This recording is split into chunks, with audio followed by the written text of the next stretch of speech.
How you going today, guys? My name is Kilk and welcome to Inside the Mind of an Immortal.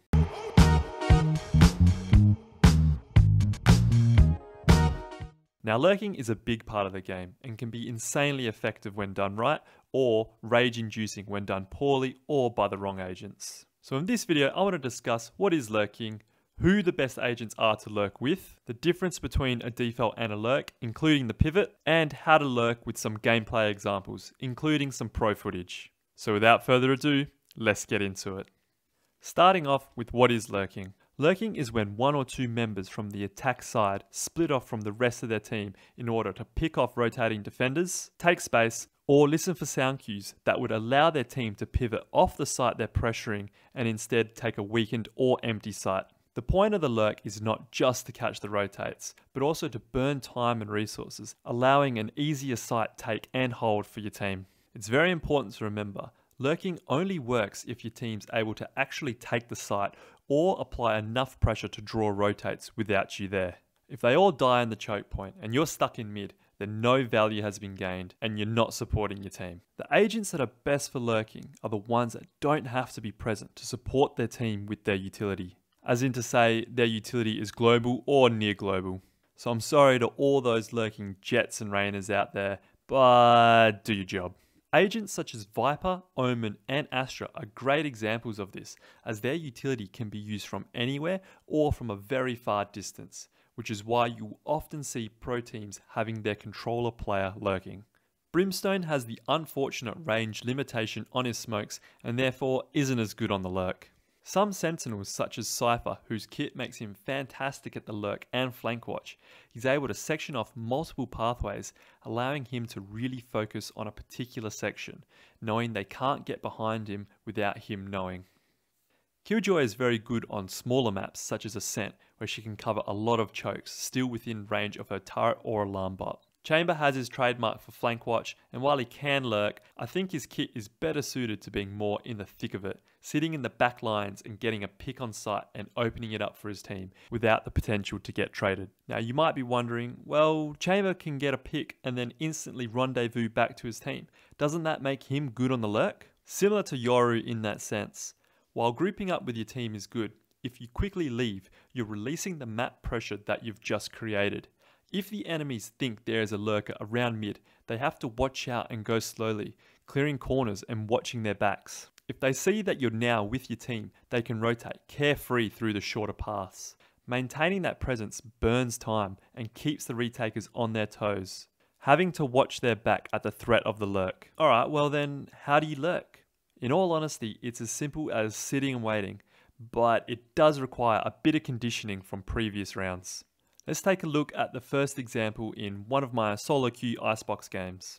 For the previous rounds, we had just done 5-man rushes with the defenders starting to rotate and flank faster and faster. Knowing this, I just can't B garage while my team just sends it onto site. However, and importantly, I'm still able to support my team with my utility without me being there. And I'm then rewarded for my efforts. I'm able to catch the Jet who's going for the fast flank and he's just baffled by my even being there. We're now in a really favourable 5v3 and we're comfortably able to secure the round. Let's take a look at some examples of the lurk in pro gameplay now. Starting off with Ascent. Loud are doing their 4-1 default with Less sitting over around tiles with his turret watching B main and short. Loud have been playing very fast with 5-man pushes on the first 2 rounds, and once again it's heavy aggression over towards A main, which draws Crashies over, leaving FNS to anchor B as he rotates towards A. Killjoy would normally be the last to rotate since she has her setups and would usually be the anchor. Victor goes down first and a bunch of trades start coming through, and both Les and FNS decide it's time to start making their way over towards A to help out. FNS is aware of the potential lurk from Les in mid as he did it last round, but unfortunately he loses out, and instantly this is applied pressure towards this side of the map, which is drawn over the 2 remaining members of Optic to try and deal with it. Now, instead of coordinating and playing the 3v2 with his team, or taking more space towards CT, and knowing that Marved is on A, Loud could have reset and pushed B, as time is not a factor. Les over-aggresses here a bit, and he ends up relinquishing that pressure that he had just created in mid. But up until that point, He had played his role beautifully. He got the pick on a rotating member of Optic, he created pressure on the map, and he drew resources in the form of bodies from Optic. It's important to remember that lurking will have diminishing returns. The more you do it, the more they will look for you, so mix it up throughout your attacking half. Here's an example of Optic adjusting to the lurk from less. He's been going uncontested essentially the whole game, and once again there is pressure towards A, and Optic have double stacked towards mid, trying to hunt him down as they expect him to be there. Crash his drones into tiles and gets the tag, and they're able to finally punish the lurk, but unfortunately lose one in the process too. Moving on to round 12 from Breeze. Loud have found themselves in a 3v5 on attack after losing the first 2 picks. All Optic have to do is play deep, passive positions and play a hugely favoured 5v3 retake. Conversely, Loud are currently spread thin across the map and need to hopefully find an opening and try and make something happen since they're at a massive disadvantage, which is exactly what Les does. He finds Victor in no man's land and his ultimate reveals 3 on A and Crash is solo on B. He knows he has to make a play right now before the information gets old and rotates come in. He Vandal diffs Crashies and now the lurk from Pancada is going to be huge. If we go back briefly, Pancada has been slowly taking space up mid, and as the neural theft comes through, he quickly gets into a very forward position and can hear all the rotates coming through. He knows one player is coming from doors, so he can't trigger discipline any longer, and he manages to take 2 with him, leaving Sassy and Les to do a beautiful high-low double swing on Ye for the round. Once again, the lurks from Loud were insanely valuable, originally with Les punishing Victor for pushing out by himself and then opening up the site.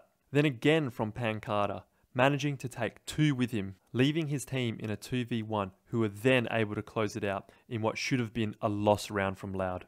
And lastly, what's the difference between lurking and defaulting? If you cast your mind back to my what is defaulting video, a default is vying for map control, burning utility and gaining information about who is playing where or what utility has been used. So that random Rainer that you bump into elbow on Breeze might not actually be lurking, but instead be part of a default.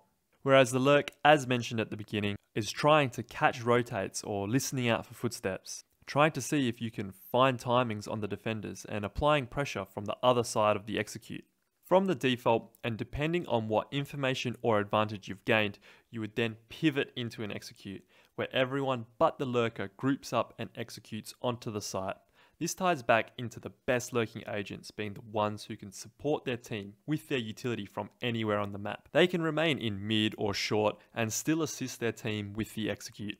Alright guys, that's all I have for you today. If you enjoyed the video, please give it a like, and if you'd like to see more content like this, please consider subscribing. It would mean the world to me.